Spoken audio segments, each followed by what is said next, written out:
Você sabia que a química do Pinheiro está presente no seu dia a dia? Além do segmento de tintas, nós estamos em ceras depilatórias também. Nós estamos no recobrimento de superfície. Não é uma tinta, é um recobrimento de uma superfície nas tintas. Você sabia que uma empresa brasileira tem presença global com uma resina natural? O mercado interno consome terebintina, mas numa escala muito menor. A gente exporta essa terebintina que dela vai ser feito um fracionamento.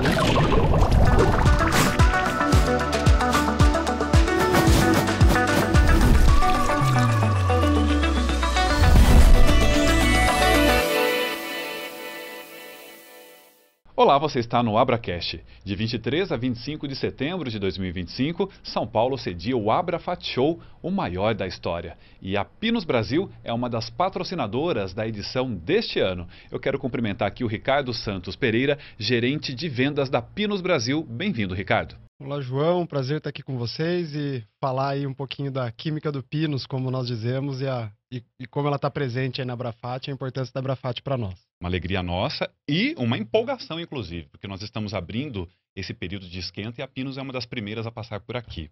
Então, eu quero que você conte para quem nos assiste quem é a Pinos, Ricardo. A Pinos Brasil é uma empresa familiar de base florestal.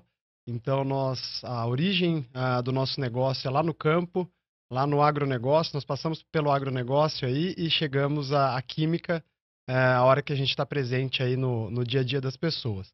Então, nós fazemos resinas vegetais, resinas naturais.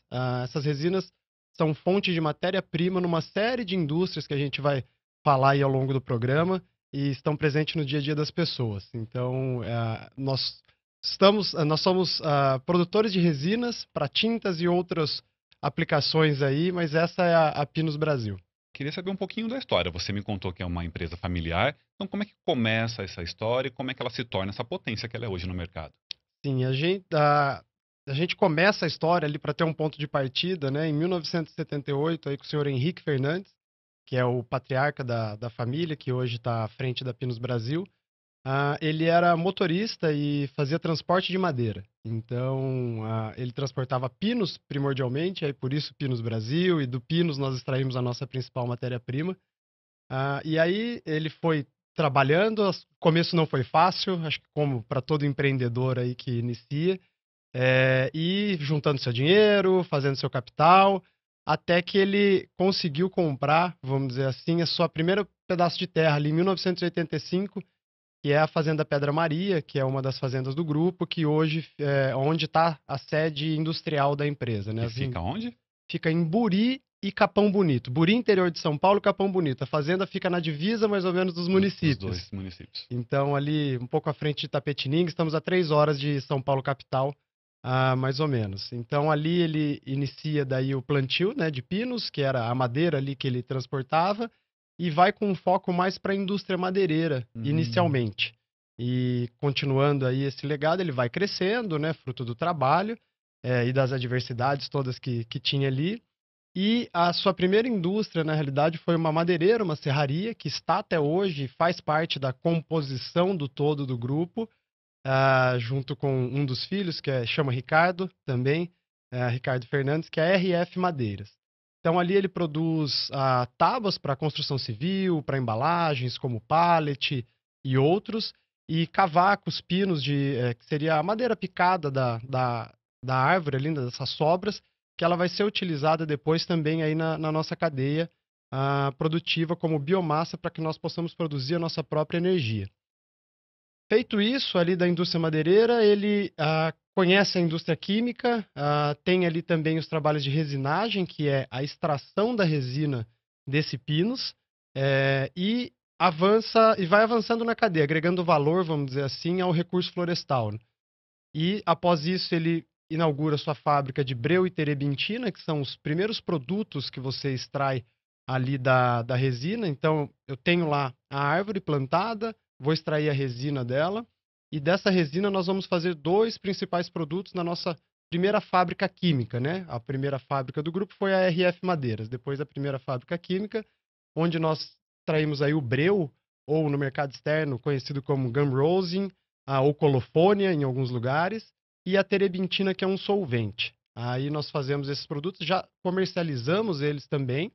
Eles são matérias-primas para uma série de indústrias, que nós vamos falar mais aí na frente. E avançamos depois, ele continuando nessa visão empreendedora dele, foi um homem que sempre priorizou muito. Se o negócio dava certo, se ele via potencial, ele acreditava bastante e investia. Reinvestia, reinvestia, foi crescendo. Não tinha muito. Eu tive a oportunidade de estar com ele quando ele ainda estava em vida. E se você trazia um negócio para ele que você fundamentasse e o negócio tivesse um potencial dentro do contexto do que trabalhava, certamente ele ia ser um dos apoiadores, uma das vozes para poder investir e crescer nesse segmento. Ele achava interessante, investia, desbravava novos segmentos, inclusive. Ia Exato. descobrindo. Isso, Interessante, audacioso. Exato. Ele trazia profissionais do mercado, porque nós não conhecemos tudo, tem pessoas, cada um tem a sua função ali, o seu papel, que é muito importante. Então ele trazia pessoas do mercado que pudessem agregar valor àquilo ali, bons profissionais. E aí nós saímos da fábrica de breu e terebintina somente para a fábrica de derivados de breu. Então a terebintina nós comercializamos ela, vendemos ela no mercado interno e mercado externo, prioritariamente mercado externo.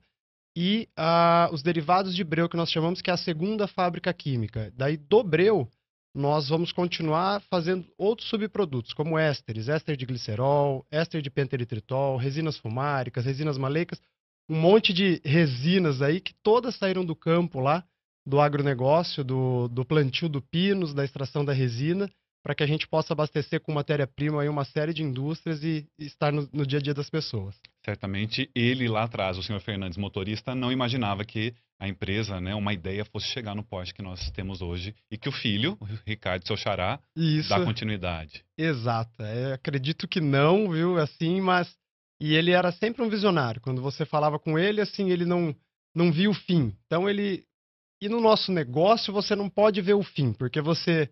é um negócio de longo prazo, porque você vai plantar, você vai cultivar ali as mudas e sementes do pinus, para depois levar para o campo, plantar, e tem todo um período para você esperar essa maturidade dessa floresta, para fazer a extração.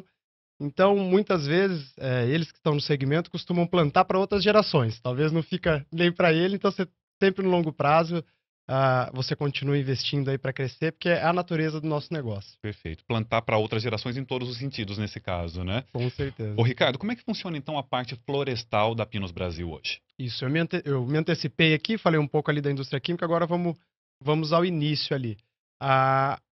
Eu costumo dizer, para poder exemplificar para as pessoas, aquele pinheirinho de Natal que a gente tem ali, é dali que vai sair a nossa matéria-prima principal, que nós chamamos de goma-resina, que é a resina de goma, que é a extração no campo. Então, nós temos na Fazenda Pedra Maria, que foi a primeira fazenda, nós temos lá uma incubadora, um local onde nós fazemos o quê? Nós plantamos as mudas, as sementes, nós geramos sementes, plantamos essa sementinha num tubete, e aí esperamos ela enraizar, ter toda uma maturação, ter uma seleção das árvores ali. Tem muito trabalho de melhoramento genético também para trazer mais precocidade, rusticidade para essa árvore, porque quanto mais precoce ela for, mais cedo eu consigo iniciar a extração dessa resina. É um trabalho interno de melhoramento genético. É um trabalho interno. Isso nós fazemos lá, temos isso daí há muitos anos, né? A gente vem fazendo seleções e cruzas de tipos de árvores ali para poder chegar na melhor árvore possível. É um processo contínuo, de melhoria contínua, que nós fazemos ali. Então é interessante você ver, você tem lá todo, como se fosse, eu chamo um berçário, vamos dizer assim, dos nossos bebês de pinos ali, onde a gente vai atuar em cada etapa dele, até que ele fique pronto para poder ir para o campo. Então, após alguns meses que ele ficou ali, que ele enraizou, que ele tem uma certa robustez para poder ir para o campo, aí elas passaram por seleções, passaram por uma série vamos dizer assim, de melhorias ali, de aditivações para poder chegar nessa fase. A gente vai para a fase de plantio. Aí a gente vai para o campo e vai plantando unidade a unidade, num determinado espaçamento, e vai fazer o acompanhamento dessa árvore até uma idade aí de 5, 6 anos mais ou menos, ou antes, combatendo uma eventual praga que tem. É uma árvore muito rústica. O pinus, ele nasce quase que, você vê, regiões de montanha, lugares quase que no meio de uma pedra, assim, às vezes você tem características para nascer. É uma árvore que se adapta muito bem a E é qualquer... resistente, É né? bem resistente. No começo da vida dela, você tem que fazer o combate à formiga, porque a formiga, eventualmente, ela pode comer as folhinhas do pinus. Esse é o nosso principal Interessante. vilão no início, digamos assim.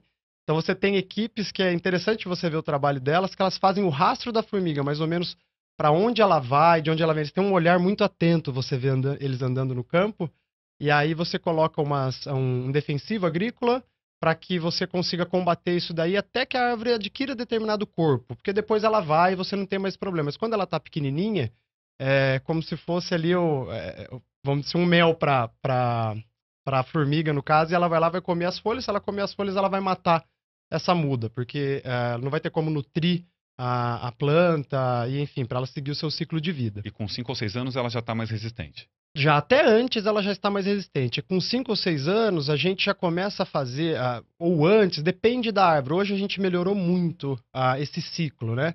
Você começa a fazer um desbaste, que a gente chama, que você faz algumas podas nela para direcionar o crescimento dela para cima, para que ela cresça reta, né? Lá no futuro isso vai fazer sentido para você fazer a extração da resina. Então você vem fazendo esse cuidado dela. Aí, em algum momento, nós fazemos o desbaste seletivo, que é o quê? Nós retiramos algumas árvores para melhorar esse espaçamento na floresta, para entrar a luz solar, para ajudar a dar energia para a planta crescer. Falando Favorece assim. o desenvolvimento. Exato, porque senão eu fico com uma floresta muito adensada, eu vou ter árvores muito pequenas, sem muito diâmetro de madeira, né? Que quanto mais madeira eu vou ter, mais área eu vou ter de extração dessa resina no futuro. Perfeito. Então eu tenho que cuidar dessa floresta, existe toda uma inteligência aí do pessoal de campo para ela ficar adequada para eu fazer essa extração de resina. Então o acompanhamento é frequente. Frequente. Nós vamos tá ali, tem que acompanhar bastante também por causa de queimadas, fogo, essas coisas, senão a gente perde um trabalho de anos. Você vê que eu estou falando aqui 5 anos, 7 anos, 10 anos. Então você tem que estar muito em cima para você não. O nosso negócio é de longo prazo, para você não perder, vamos dizer assim, todo aquele investimento que você fez de tempo e recurso financeiro nessa floresta. Aí, com aproximadamente 10 anos, isso varia, tem melhorias genéticas que com 7 anos, às vezes umas árvores mais tardias, com 12 anos, você começa a extração da resina. Então a árvore já vai estar adulta, a ponto de você conseguir, e vai ter diâmetro de madeira a ponto de você conseguir instalar o que nós chamamos de painéis. Então, quando você viaja na estrada, às vezes você vê uns saquinhos pretos amarrados na árvore aí, é uma extração de resina que está sendo feita. Essa resina vai vir depois para essa indústria química. Nós, após 10 anos, nós fazemos a primeira instalação. Então, como nós trabalhamos aqui no Brasil?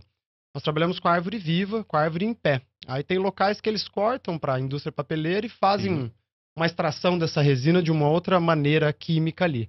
Então, no Brasil, nós temos a goma resina em pé, da árvore em pé. Após ela, com esses 10 anos aproximadamente, vamos trabalhar com esse número redondo, às vezes um pouco menos, um pouco mais, a gente vai iniciar a extração.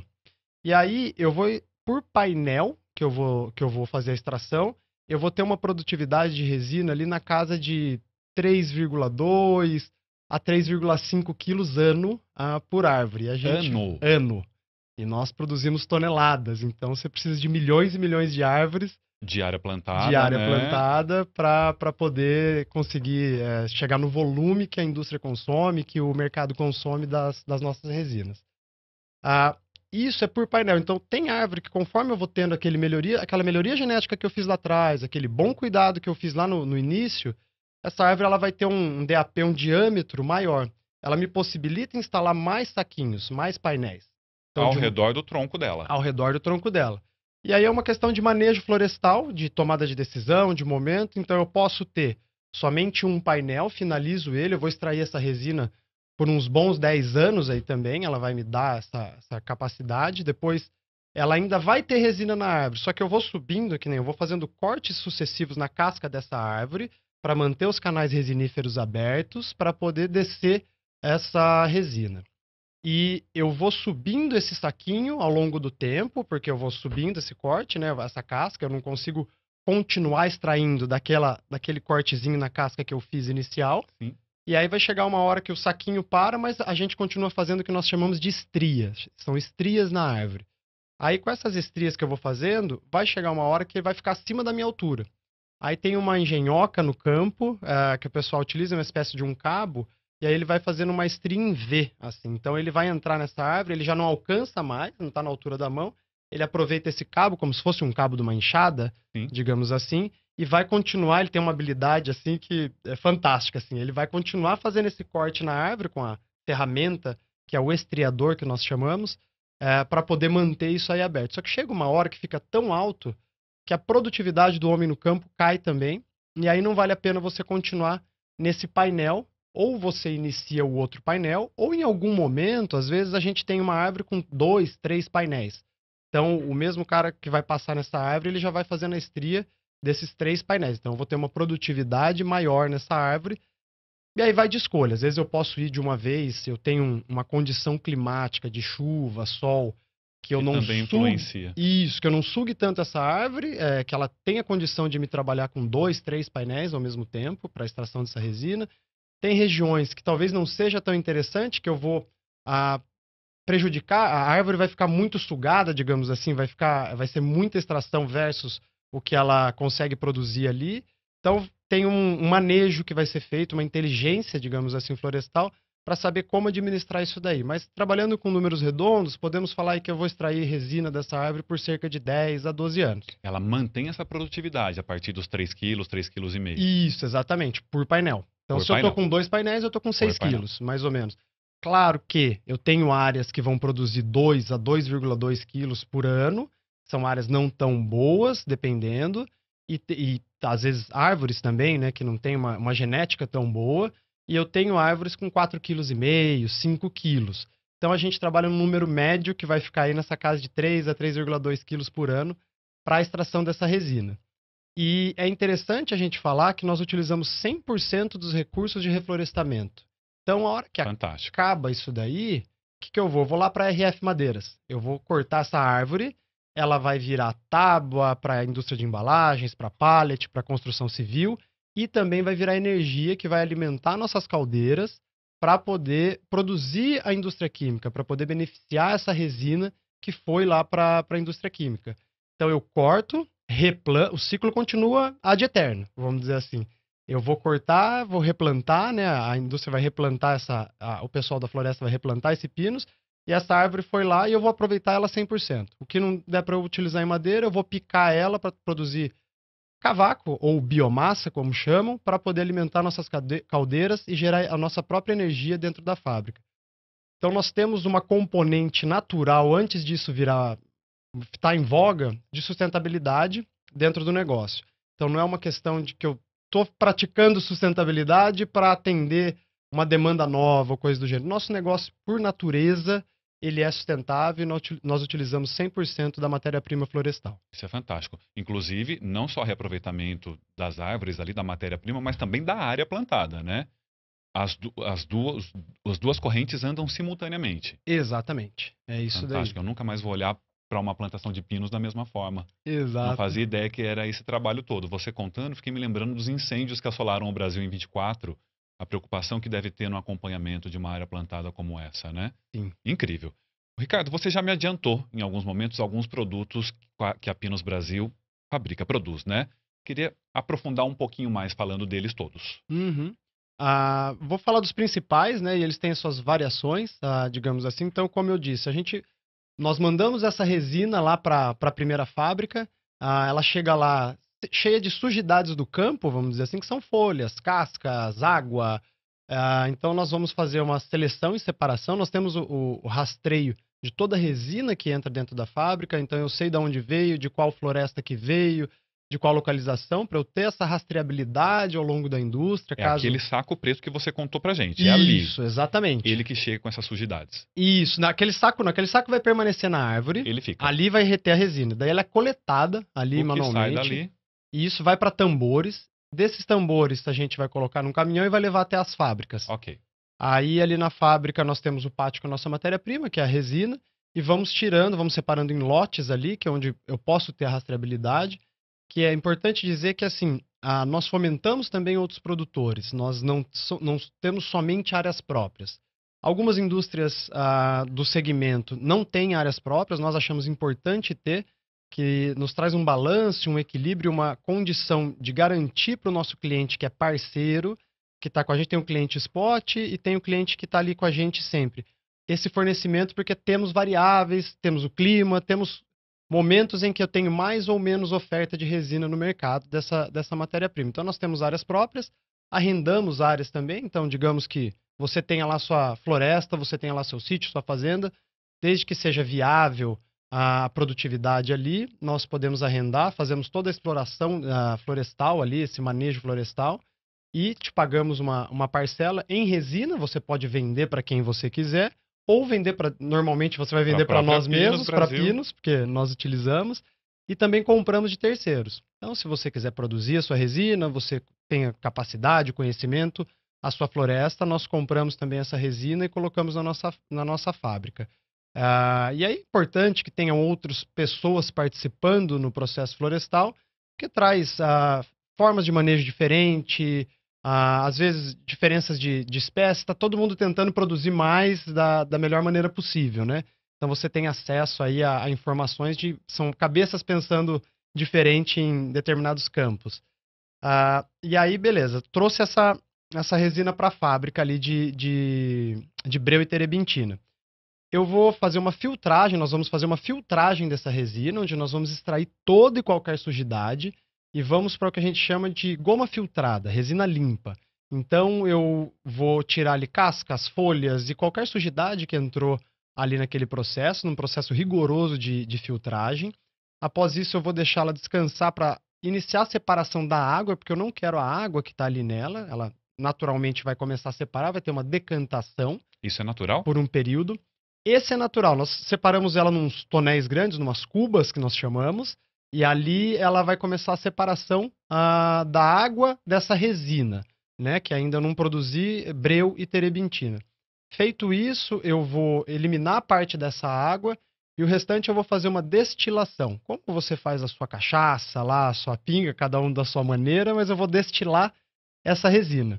Então eu vou colocar ela no nosso processo produtivo, nos destiladores, e aí o que eu vou fazer? Eu vou tirar a fração leve, que nós chamamos, que é o solvente, que é a terebintina, do breu, que é a fração sólida que nós chamamos. Então nós elevamos isso daí numa temperatura acima de 150 graus, mais ou menos, e eu vou fazendo essa secagem, essa retirada da terebintina. Ainda vai sair um pouco de água aqui, vai sair terebintina com água por cima e vai ficar esse produto que vai estar líquido na alta temperatura.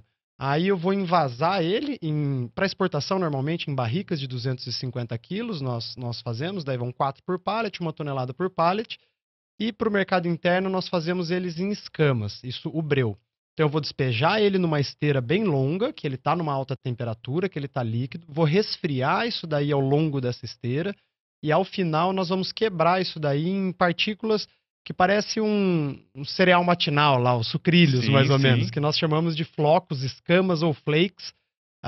E aí nós vamos ensacar em sacos de 25 quilos, colocar em pallets, e aí esse é o modelo de comercialização para o mercado interno.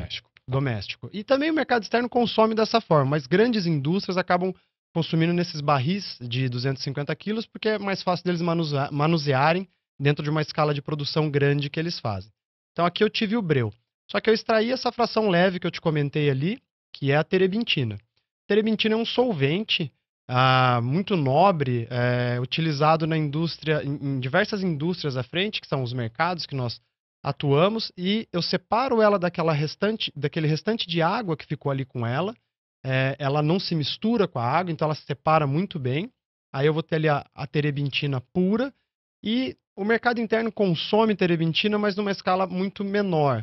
A gente exporta essa terebintina, que dela vai ser feito um fracionamento, onde eles vão tirar uma série de subprodutos para uma série de indústrias. Então, canfeno, delimoneno, uma série de enos aí, que vai ter beta-pineno, alfa-pineno, que são frações importantes dela, que vão para as indústrias aí de fragrâncias, aromáticos, produtos de limpeza, domes sanitários.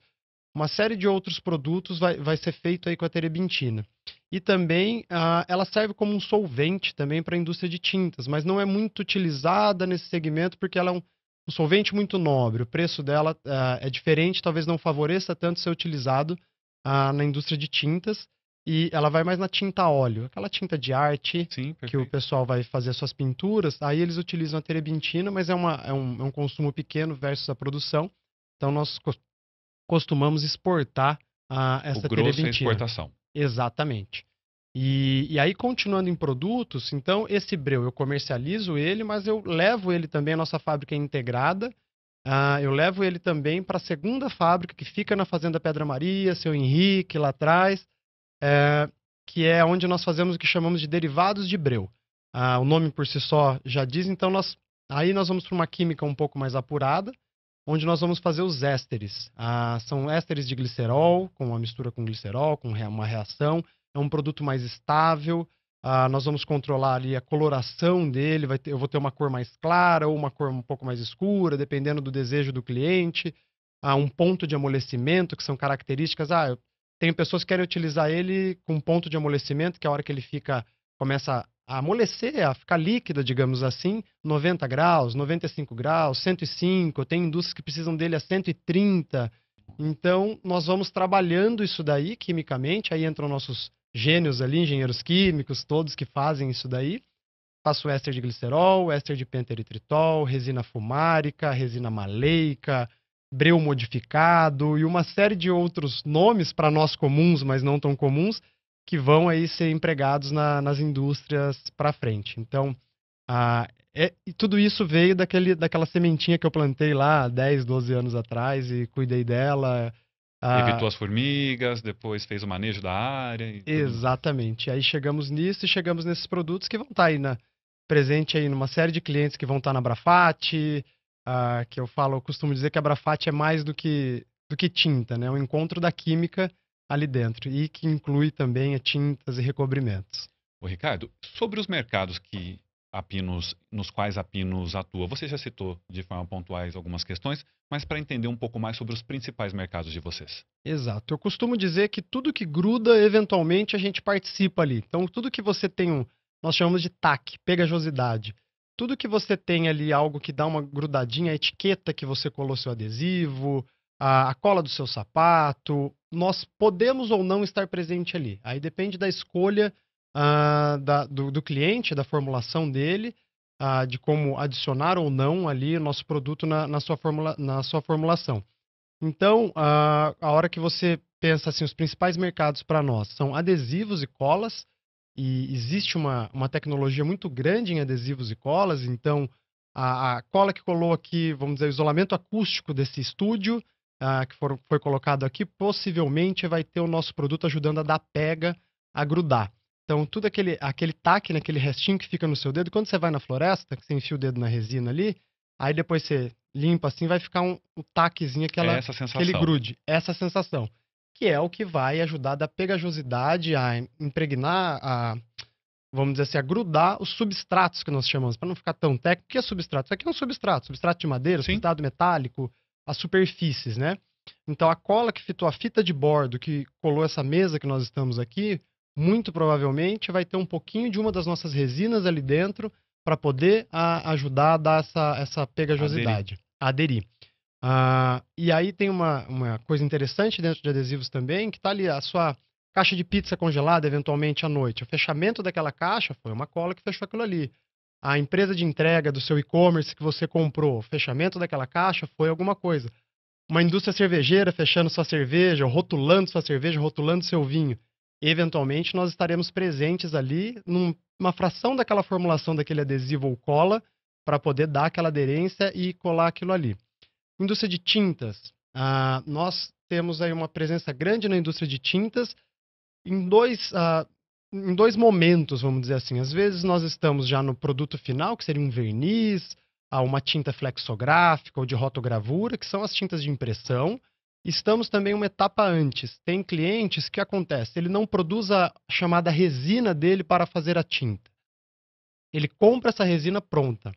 Então, para fazer essa resina, que é a resina base, onde ele vai adicionar ali o pigmento, ela vai ficar vermelha, azul, amarelo, enfim, a aplicação que ele quiser ali, é feito, tem uma resina anterior a isso. Então, o breu, ele vai ajudar a entrar como, ele vai secar, ajudar a dar aderência, brilho e a secar essa tinta. Então, aí tem as proporções que quem faz essa resina vai controlar para que tenha ali a aplicação final. Porque aí nós estamos falando, poxa, essa tinta vai para onde? Recobrimento de superfície metálica. Então, vamos falar, a pintura de um navio, ela precisa ter uma característica. A pintura de um barco de pesca, ela precisa ter uma outra característica. De acordo com as condições na qual aquele item é submetido. Exatamente. E aí, ele vai ajudar também ali na indústria de vernizes e tintas. Vamos falar de madeira. Na hora que você vai aplicar uma tinta de madeira para um barco pesqueiro que seja. Então, ele vai ajudar a não deixar que a água penetre ali. Então, ele vai fazer um papel de permeabilização. Ele vai ajudar a dar brilho. E ele vai ajudar a dar lixabilidade também. Na hora que a pessoa vai lixar ali aquela madeira num verniz que ela aplicou antes ali, ela vai ter isso daí. Então, na indústria de tintas, a gente entra aí nesse final e nessa pré-resina. E também nas tintas de impressão. Então, quando imprimir o seu cartão de visita, que hoje já não se usa muito mais, ou a tinta jornal, que hoje já não se usa mais, ou de algum papel, a nossa resina está ali também, às vezes ajudando a dar brilho, dar fixação a esse pigmento, naquele substrato onde ele foi aplicado, que às vezes é a caixa da sua entrega, o saco do seu carvão e assim sucessivamente. Disseminado por todos os lados. Exato. Né? Onde a gente olha, a gente está participando um pouquinho no dia a dia das pessoas, que foi o que eu falei lá no início. Perfeito. E aquele cliente que quer um produto personalizado, Ricardo, é possível ou não? Sim, é possível. E continuando só, João, que eu esqueci de falar, vou falar rapidamente de outros segmentos que nós atuamos. Claro. Além do segmento de tintas, nós estamos em ceras depilatórias também, então cosméticos. A remoção do pelo da pele todo sentido. É feita com o nosso éster de glicerol ou o nosso breu, uma mistura entre eles e mais um emoliente, que eles chamam ali um óleo. Nós estamos no recobrimento de superfície, não é uma tinta, é um recobrimento de uma superfície nas frutas. Então, quando você vê, às vezes, um citros brilhando ali no mercado, um limão, uma laranja, ali foi feita uma cera que vai um pouquinho da nossa resina fumárica ali dentro dela, para poder ajudar dessa fixação. Então, ele forma essa película em torno do fruto, que vai ajudar no fruto numa exportação, por exemplo. Ele vai reter mais a umidade desse fruto, vai ajudar a proteger um pouco contra agentes fungos, não é bem o papel, mas ele ajuda a dar essa proteção. E tem o apelo visual dele brilhando também. Não é só estética, como a gente pode achar no supermercado. Ele tem um papel ali muito bom de ajudar, vamos dizer assim, a dar essa proteção aos agentes nocivos ali para a fruta. A cera de piso também nós estamos presentes. Quando você vê um piso ali brilhando, às vezes na madeira, nós vamos estar ali. Agronegócio, nós entramos depois também como um não formador de pó. Porque às vezes vai ter alguns defensivos agrícolas ou coisas do gênero que são nocivos ou que são muito caros e se dispersam no ar, no ambiente. Você quer reter o máximo possível daquelas partículas. Então eu vou ajudar a encapsular o nosso produto, vai ajudar a, vamos dizer assim, vernizar, fazer um coating ali, que a gente chama, nesses pequenos grânulos para os defensivos agrícolas ou para fertilizantes, para auxiliar, vamos dizer assim, que você tenha o melhor aproveitamento dessas propriedades que estão ali. Uma ração, por exemplo, vou fazer uma ração para peixe, que seja, eu quero que fique tudo ali aglutinado, eu quero que fique todos os componentes ali juntos. Então, nossas resinas, algumas delas, vão estar ali presentes para poder aglutinar isso daí, um adjuvante foliar, vou fazer uma aplicação para poder grudar nas folhas de um plantio. Então eu quero que ele grude, mas eu não quero que ele não fique retendo aquela poeira. Então entra muita tecnologia aí para eu dar um taque, a pegajosidade, mas não deixar ele permanente. Fazer com que ele saia. Então a gente consegue abraçar aí vários mercados ao fazer isso daí e trabalhar com esses produtos. Tem N outros aí que a gente pode falar que nós estamos presentes aí e auxiliamos de alguma forma. É impressionante mesmo. E a pergunta sobre a demanda, né? Isso. A produção de algum item, algum produto sob demanda. Exato. Nós temos capacidade técnica, temos engenheiros químicos e não engenheiros químicos, mas pessoas muito conhecedoras aí lá trabalhando junto com a gente, que são capazes aí de desenvolver produtos sob demanda. Então, tinha segmentos que nós não entrávamos, que nem esse que eu estou te falando de ração animal, ou o agronegócio. São segmentos mais recentes, não necessariamente novos, que nós entramos, que aconteceram sob, às vezes, provocação do cliente. Então, o cliente chega e fala assim, poxa, eu tenho um problema. Eu preciso que isso aqui seja miscível em água, eu quero que ele grude, só que eu quero que ele tenha essa retenção, essa pega por tanto tempo, e depois eu preciso que ele não tenha mais, eu preciso misturar ele em água, e depois eu quero que ele vá repelir a água, e aí a gente vai, brinco com os professores Pardal lá, né, os mentes brilhantes, vão pensar juntos e desenvolver produtos juntos para aquele segmento, que pode vir a ser um produto de mercado para outros, ou customizado. Nós temos a possibilidade de entregar a granel para clientes, não necessariamente no estado sólido, em sacos, dependendo do volume que ele consuma. Então a gente vai se adaptando, nós somos abertos, gostamos de novas ideias, de desafios, de coisas impossíveis, digamos assim, para que a gente possa pensar uma forma de como colocar a química do Pinos ali, esse negócio sustentável que eu comentei, para auxiliar e, enfim, ter uma vida longeva aí com esse cliente. Ou seja, há um trabalho fortíssimo em pesquisa, inovação, desenvolvimento, uma equipe extremamente qualificada trabalhando nessa finalidade. Exato, constante, tanto na floresta quanto na química depois ali no final para a matéria-prima para os clientes. Perfeito. E 2025, Ricardo, como é que tem sido para a Pinos Brasil esse ano? Olha, apesar, vamos dizer assim, das previsões, às vezes, um pouco temerosas do ano, tem sido um ano excelente para nós. Tanto o mercado interno, ele se manteve bem, assim, tipo, nós temos aí taxas de juros elevadas e coisas do gênero que poderiam, vamos dizer, trazer uma retração.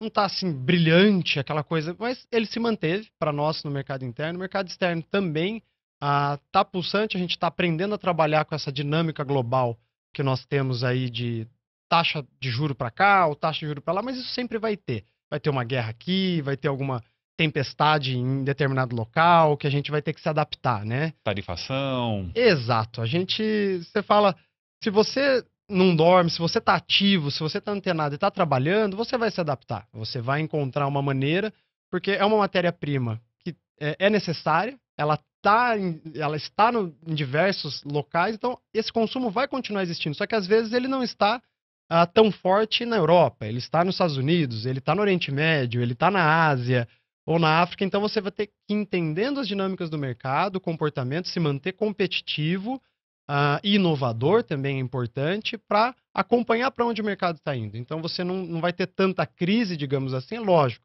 Tem momentos que você está mais pressionado, e momentos um pouco de menos pressão. Normalmente é mais pressionado, né? E a gente acaba ficando até mais criativo nesses momentos, e aí a gente consegue atender os mercados. Então, para nós está sendo 2025 bom, acreditamos que vai ser bom, essas são as sinalizações que nós temos tido. Quem estava um pouco descrente agora está investindo já está demandando mais, porque falou, poxa, isso aí ficou uma falácia, vamos dizer assim, né? A demanda está continuando, né? Então eu preciso atender o meu mercado. E a gente vai estar ali parceiro com os nossos clientes e está sendo um ano bom e acreditamos que vai ser um ano bom. Não tivemos aí nenhum choque de demanda muito negativo ou que diminuísse, pelo contrário, nós estamos a full capacity aí, tá trabalhando a todo vapor. Essa análise positiva, inclusive, é sentida pela Abrafat no evento de 2025, é o maior da história, certamente por esse caminhar que você acaba de descrever, essas circunstâncias todas. Então quero falar contigo sobre o nosso evento, sobre o Abrafat Show 2025, como é que a Pinos Brasil enxerga o evento? Eu acho que é o evento mais importante aí da América do Sul, não vou dizer da América, não vou expandindo tanto, porque não posso mentir aqui, mas ele é um encontro da química que nós falamos, porque ali você tem o pessoal de recobrimento de superfícies, coatings, tinta, como é Abrafat, né, fabricantes de tinta, e você tem uma série de outras indústrias satélite que vão estar ali. Meu cliente de cera depilatória, de adesivos, de cera de recobrimento para frutos, tinta de demarcação viária, que é uma que eu não falei que é um mercado bem importante para nós, ali quando você vê aqueles relevos, aquela faixa de pedestre, a tinta de demarcação viária vai muito do nosso produto Tem nela. Tem Pinos Brasil ali também. Tem muita Pinos Brasil ali na sua calçada, vamos dizer, a hora que você atravessa a rua numa faixa de pedestre ou na demarcação da sua rodovia. Aí todo mundo vai ali, todo mundo se encontra, porque o fornecedor, vamos dizer assim, nós fornecemos essa matéria-prima para outras indústrias que não só tintas. a pessoa que vende uma embalagem, ela vende embalagem para outros segmentos que não só tinta, que vende borracha e assim sucessivamente. Então, a Abrafat é um grande encontro da química, vamos dizer assim, onde as pessoas ali trocam informações, revê. É interessante, tem clientes que às vezes você fica um tempo sem ver. Vem gente do mercado externo também, o pessoal da América do Sul vem bastante para cá. E aí é uma oportunidade de você tomar um café e ter um atendimento ali, um bate-papo mais humanizado ali, com às vezes pessoas que você fica muito tempo sem ver. Então é uma grande festa da química, eu diria, a Abrafat para nós, e é importante, onde nós podemos nos mostrar e encontrar essas pessoas e ideias naquele local. Ou seja, não é só uma feira de negócios também, é um lugar para networking, para Sem abraçar dúvida. um parceiro, para estreitar um laço, né, que já existe ali, um reencontro mesmo, né? Exato, e a gente vê muita novidade ali, né? Porque às vezes você vê eles, você tem pessoas que falam assim, poxa, eu estou expandindo determinada fábrica, ou uma fusão e aquisição, a gente está comprando aqui, a gente está se unindo forças em determinada indústria. Essas informações acabam surgindo ali nos corredores, nos cafés e nos As bate-papos. movimentações do mercado, né? Exatamente. Então, para você que quer ficar por dentro desse mercado, já conhecer um pouco da Pinos Brasil nesse programa, conhecer os clientes, os parceiros da Pinos Brasil, fique atento. O credenciamento para o Abrafat Show 2025 começa no dia 22 de maio. Garanta a sua participação na feira. No congresso, nós teremos papers muito interessantes nesse ano, então não perca. Ricardo, quero agradecer sua participação, sua vinda aqui nesse período de esquenta, nessa expectativa que nós estamos para o Abrafat Show 2025. Muito obrigado, um abraço a todos lá da Pinos Brasil. Obrigado, João, obrigado pela oportunidade. E nosso site está ali, você vai ter os canais de atendimento e contato. Pode falar o site. www.pinosbrasil.com.br. Temos ele em espanhol, em inglês, que nós trabalhamos aí com o mercado externo. Entre em contato com a gente, que a gente vai encontrar uma solução aí para a indústria e vamos trabalhar junto e vamos crescer. Perfeito, muito obrigado. Pinos Brasil, patrocinadora do Abrafat Show 2025. Até nosso próximo programa.